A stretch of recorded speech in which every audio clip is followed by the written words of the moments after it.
शक्तिमान पिता धन्यवाद करते हैं आज के सुंदर बाइबल अध्ययन के लिए। खुदावन हर एक को बड़ी बरकत दे, आशीष करे पिता, यीशु नाम से मांगती हूं, आमीन। हम पढ़ेंगे एस्तर की किताब 8 अध्याय, यहूदियों को अपनी रक्षा का अधिकार मिलना। उसी दिन राजा शेष ने यहूदियों के विरोधी हामान का घर बार समेत एस्तर रानी को दे दिया।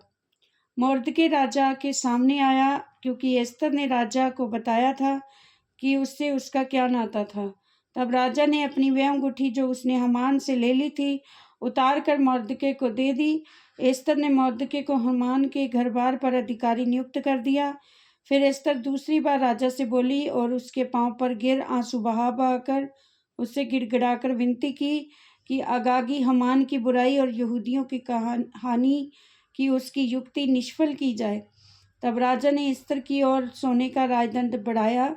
तब एस्तर ने उठकर राजा के सामने खड़ी हुई और कहने लगी, यदि राजा को स्वीकार हो तो वह मुझसे प्रसन्न है और ये बात उसको ठीक जान पड़े और मैं भी उसको अच्छी लगती हूँ, तो जो चिट्ठियाँ हम दाता अगागी के पुत्र हामान ने राजा के सब प्रांतों के यहूदियों को नष्ट करने की युक्ति करके लिखाई थी, उनको पलटने के लिए लिखा जाए, क्योंकि मैं अपने जाति के लोगों पर पड़ने वाली उस विपत्ति को किस रीति से देख सकूंगी, मैं अपने भाइयों के विनाश को कैसे देख सकूंगी।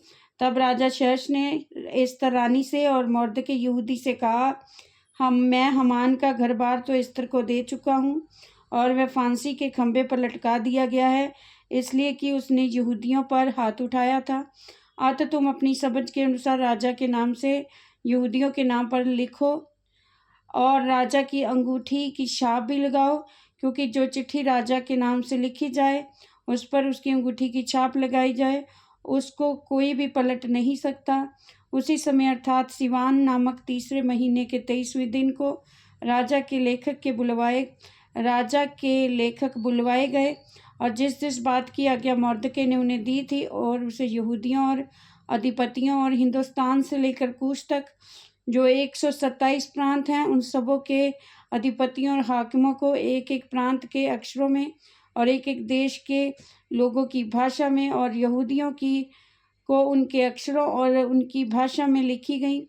मोर्दके ने राजा शेष के नाम से चिट्ठियां लिखाकर और उन पर राजा की अंगूठी की छाप लगाकर वेग से चलने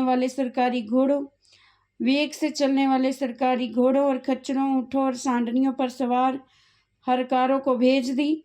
इन चिट्ठियों के सब नगरों के यहूदियों को राजा की ओर से अनुमति दी गई कि वे इकट्ठे हों और अपना अपना प्राण बचाने के लिए तैयार होकर जिस जाति या प्रांत के लोग अन्याय करके उनको या उनकी स्त्रियों और बाल बच्चों को दुख देना चाहें, उनको घात और नष्ट करें और उनकी धन संपत्ति लूट लें। और ये राजा शेष के सब प्रांतों में एक ही दिन में किया जाए, अर्थात अदार नामक 12वें महीने के 13वें दिन को। इस आज्ञा के लेख की नकलें समस्त प्रांतों के सब देशों के लोगों के पास खुली हुई भेजी गई, ताकि यहूदी उस दिन अपने शत्रुओं से बदला लेने को तैयार रहें। अतः हरकारे वेग से चलने वाले सरकारी घोड़ों पर सवार होकर राजा की आज्ञा से फुर्ती करके जल्दी चले गए और ये आज्ञा शूशन राजगढ़ में दी गई। तब मोर्दके नीले और श्वेत रंग के राजकीय वस्त्र पहने और सिर पर सोने का बड़ा मुकुट धरे हुए और सूक्ष्म सन और बैंजनी रंग का बागा पहने हुए राजा के सम्मुख से निकला और शूशन नगर के लोग आनंद के मारे ललकार उठे और यहूदियों को आनंद और हर्ष हुआ और उनकी बड़ी प्रतिष्ठा हुई। और जिस जिस नगर में और जहाँ कहीं राजा की आज्ञा और नियम पहुँचे, वहाँ यहूदियों को आनंद और हर्ष हुआ और उन्होंने भोज करके उस दिन को खुशी का दिन माना। और उस देश के लोगों में से बहुत लोग यहूदी बन गए, क्योंकि उनके मन में यहूदियों का डर समा गया था। इस वचन के द्वारा पर ब्लेस करेंगे, आमीन। सबको जय मसीह की।